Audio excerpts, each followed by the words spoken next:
Bonsoir à tous et bienvenue dans ce point de l'actualité. Tous les opérateurs, quasiment dans la noix de cajou, ont des difficultés pour avoir accès à des crédits suffisants. Le Conseil du coton et de l'ANARCAD trouve la solution. Le régulateur a signé avec deux banques locales pour 30 milliards de francs CFA. On voit le point avec Lancine Bakayoko.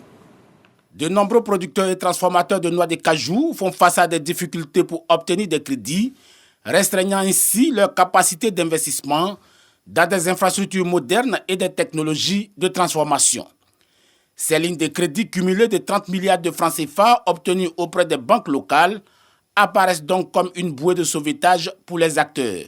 C'est fondamental parce que ça va permettre de stabiliser les prix qui ont été fixés par le gouvernement de Côte d'Ivoire et évidemment pour aussi assurer l'approvisionnement de nos usines. Et nous espérons que les producteurs et les sociétés coopératives qui vont bénéficier de ces financements vont travailler avec beaucoup de rigueur, feront en sorte que les banques qui nous ont fait confiance puissent renouveler cette confiance. Cet engagement des banques en faveur du cajou est en phase avec les grandes priorités stratégiques du gouvernement de Côte d'Ivoire qui veut faire du secteur l'un des piliers de son projet industriel. Avec ce partenariat, nous n'aurons plus de méventes de nos produits. Nous aurons toujours des acheteurs sur le terrain pour enlever. Et c'est essentiellement pour cela que le gouvernement aussi a bien accédé à notre requête en nous mettant à disposition un fonds d'appui à la commercialisation.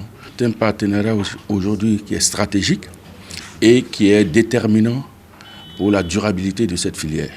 Avec plus de 1,3 million de tonnes, l'ANACAD représente aujourd'hui le deuxième produit d'exportation agricole, aussi bien en volume qu'en valeur, derrière le cacao. La filière cajou compte plus d'une trentaine d'unités de transformation, d'une capacité de 400 000 tonnes de noix brutes. On va faire maintenant un peu de tourisme dans l'ouest du pays et vous allez certainement aimer ces endroits. La région du Tonkoui, connue, vous le savez, pour ses montagnes, offre aux visiteurs de quoi se rafraîchir, notamment des plages. Eh bien oui, c'est possible. Des espaces entre les cascades et la végétation. Des plages des montagnes attirent du monde, surtout les touristes étrangers.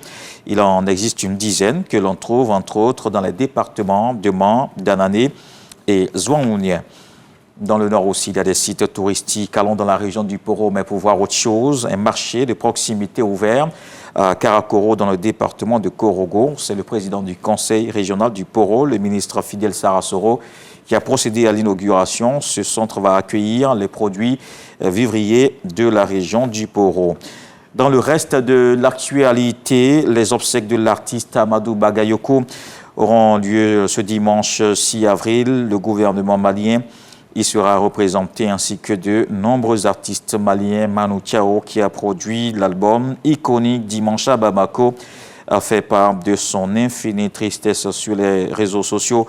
Le chanteur malien est décédé hier à l'âge de 70 ans des suites d'une maladie. Époux de la chanteuse Mariam Doumbia, le duo s'est imposé sur la scène internationale après un long début de carrière en Afrique, d'abord avec la chanson Mon amour, ma chérie, en 1998, puis en 2004 avec l'album Dimanche à Bamako.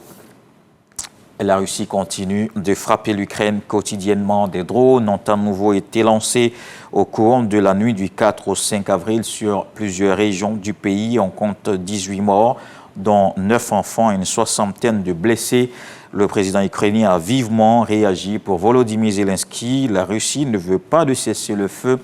Et l'Ukraine et le monde entier le voient. Ces frappes interviennent alors que les délégations menées par les chefs d'état-major français et britanniques sont à Kiev. Ils doivent discuter de possibles contingents étrangers de maintien de la paix sur le sol ukrainien.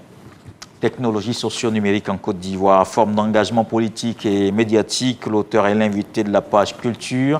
Professeur Taïro Kone, maître de conférences, enseignant-chercheur à l'université Alassane Ouattara de Bouaké, évoque l'utilisation des réseaux sociaux numériques dans les campagnes électorales, la mobilisation citoyenne et les mutations médiatiques. On en parle avec lui à 20 h dans la grande édition.